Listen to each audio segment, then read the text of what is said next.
कुशीनगर से पंचायत चुनाव को लेकर बड़ा मामला सामने आया, जहां पोस्टर लगाने को लेकर दो पक्षों में हुई कहासुनी देखते ही देखते हिंसक झड़प में बदल गई। घटना पटरौना कोतवाली क्षेत्र के जंगल अमुआ गांव की है। प्रत्याशी अफजल अपने समर्थकों के साथ जमीन पर चुनावी पोस्टर लगा रहे थे, तभी पूर्व प्रधान चुन्नू लारी अपने समर्थकों के साथ मौके पर पहुंचे और विवाद शुरू कर दिया। इसके बाद दोनों पक्षों में जमकर मारपीट हुई, जिसमें अफजल, उनके पिता समेत करीब आधा दर्जन लोग घायल हो गए। सभी घायलों को जिला अस्पताल में भर्ती कराया गया, जबकि एक की हालत गंभीर होने पर उसे मेडिकल कॉलेज रेफर कर दिया गया। वहीं आपको बता दें कि घटना के बाद पुलिस ने मामला दर्ज कर लिया है।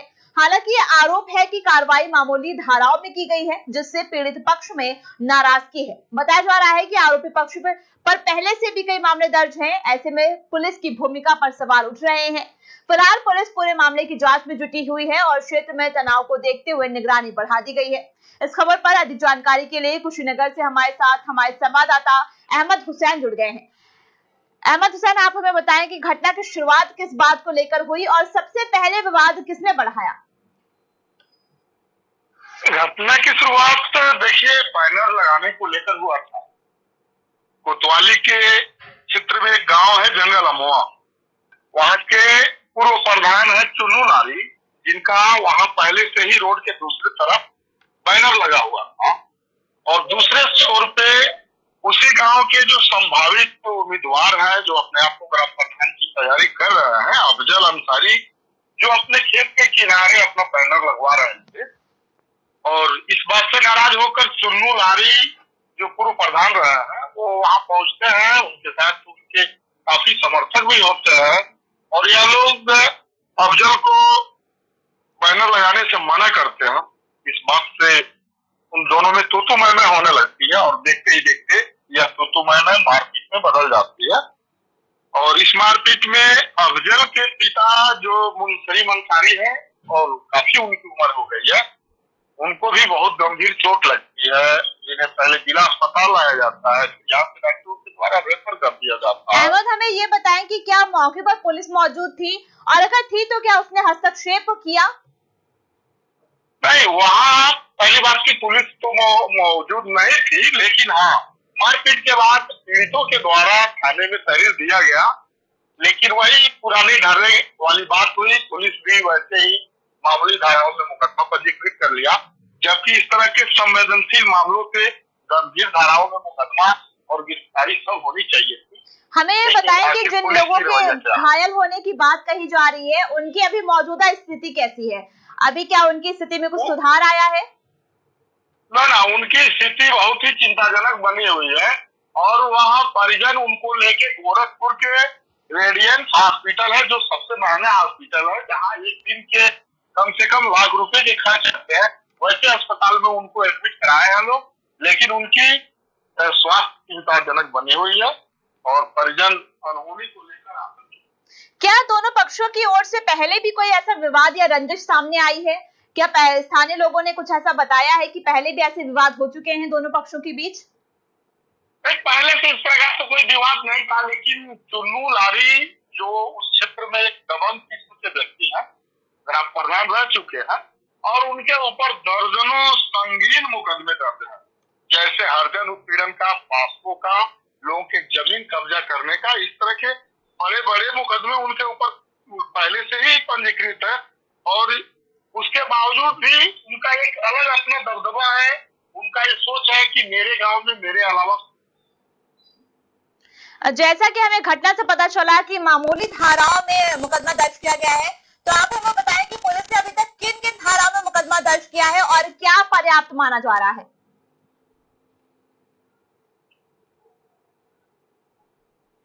आपकी आवाज साफ नहीं आ रही है। हेलो, आप हमें अब सुन पा रहे हैं? अहमद, क्या आपको मेरी आवाज आ रही है?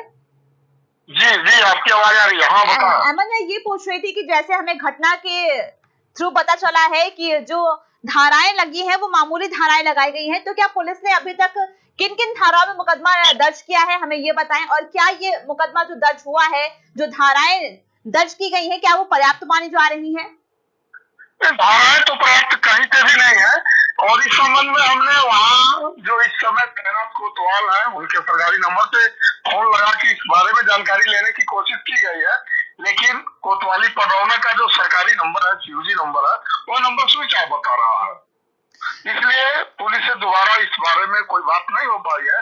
लेकिन जो धाराएं लगी हैं, इस क्षेत्र में चर्चा का विषय बना हुआ है कि इतने बड़े पैमाने पे जो मारपीट हुई है, इतने गंभीर मामले बने हैं और इस पे पुलिस के द्वारा इस तरह की धारा लगा देना एक चर्चा का विषय बना हुआ है। लेकिन कहीं ना कहीं पुलिस की भूमिका भी संदिग्ध लग रही है कि इस तरह के बदनाम व्यक्ति, दबंग व्यक्ति और जिसके ऊपर दर्जनों मुकदमे पंजीकृत है, उसके साथ इस तरह पुलिस का नरम रवैया भी अपने आप में एक सवाल खड़ा कर रहा है। क्या इस तरह की घटनाओं को रोकने के लिए प्रशासन की तरफ से कोई विशेष रणनीति अपनाई गई है? क्या किसी टीम का गठन किया गया है? अभी ऐसा कुछ नहीं हुआ है। पुलिस इसको कोई भी गंभीरता से नहीं ले रही है, इस तरह के मामलों को, जबकि वह क्षेत्र समझ लीजिए कि सुदूर क्षेत्र है और पुलिस को इस पे एक सख्त कार्रवाई करके नजीर पेश करना चाहिए कि अभी आने वाले समय में जब चुनाव की सरगर्मी तेज हो तो इस तरह के वारदात कहीं अन्य जगह न हो। लेकिन पुलिस एकदम सुस्त दिखाई दे रही है। आपने चुनाव की बात की, तो क्या प्रशासन ने आगामी पंचायत चुनाव को देखते हुए कोई अतिरिक्त सुरक्षा व्यवस्था की है? अभी तो पंचायत चुनाव की तिथि ही क्लियर नहीं हो पाए हैं, लेकिन सरगर्मियां धीरे धीरे सुगबुगाहट ले रही हैं। लेकिन आने वाले दिन में पुलिस इस पे कुछ न कुछ नया करेगी, लेकिन अभी तक तो वही पुराने ढर्रे पे ही पुलिस अपनी कार्य कर रही है। हमारे साथ जानकारी साझा करने के लिए आपका बहुत बहुत धन्यवाद अहमद हुसैन। आइए सुनते हैं कि पीड़ित पक्ष ने क्या कहा है। लमुआ से हम और अपने जमीन में जो मेरे माताजी के नाम से जमीन है, उसमें अपना बैनर पोस्टर लगाने के लिए गए थे। जब तो हम वहां उतरे गाड़ी से और लेबर लेकर के बैनर पोस्टर लगवाने जा रहे थे, तब तक चुन्नू देवान और उसके पिता लारी देवान, अतीबुल्ला और उसका लड़का राजा, ये 4 लोग आए। उसके साथ कम से कम 25 से 30 लोग और भी थे। जो लोग आ करके कहे कि यहाँ क्या कर रहे हैं, हम कहे कि अपना बैनर लगवा रहे हैं। तो कहे कि नहीं, यहाँ बैनर वैनर नहीं लगेगा, मेरे बैनर के बगल में। हम कहे कि आपका बैनर रोड के उस पार है और मेरा बैनर रोड के इस पार है और मेरे अपने ज़मीन में है, तो आपको क्या दिक्कत है? वो कहा कि नहीं, यहाँ तुम्हारा बैनर नहीं लगने देंगे। हम कहे आखिर क्यों, क्या दिक्कत है? इसी पे धक्का धुक्की करके और लगा हम लोग को लाठी डंडा, लोहे के राड और टांगी चला दिए हमारे पिताजी के ऊपर, जिससे हमारे पिताजी खून से लथपथ वहीं गिर पड़े, बेहोश हो गए। बेहोशी के हालत में हम लोग जिला अस्पताल लेकर के गए। वहां से फिर उनको जिला अस्पताल से रेफर लोग किए, मेडिकल कॉलेज गए। मेडिकल कॉलेज रेफर किया तो उनको हम रेजीएमसी हॉस्पिटल गोरखपुर में इलाज करवा रहे हैं। अभी तक वो जिंदगी और मौत से जूझ रहे हैं। अभी उनको होश नहीं आई है, ना तो आँख अभी तक खोल पाए हैं। यही बस खाना पूर्ति करने के लिए सिंपल धारा में मुकदमा दर्ज की है, जबकि चोट के वो जितना हम लोगों की है उस हिसाब से मुकदमा नहीं लिखा गया है। दरोगा जी भी गए थे वहाँ हमारे पिताजी के पास, देखे सारे स्थिति को, वो अभी बेहोश पड़े हैं, वेंटिलेटर पे हैं। उसके बाद भी आए तो अभी तक कोई धारा की बढ़ोतरी नहीं की गई है। यही है कि 2010 में एक मंद बुद्धि का लड़का था, पता नहीं इनका पोस्टर फाड़ा था कि नहीं फाड़ा था, उसका ये हत्या करवा दिए थे। लाश छुपाने के लिए बिहार में भेजवा दिए। जो लाश मिली और इनके ऊपर मुकदमा दर्ज करवाया गया, और ये का नाम है कि पैसे के दम पे और अपने रसूख के दम पे उसमें से बचे किसी तरह से।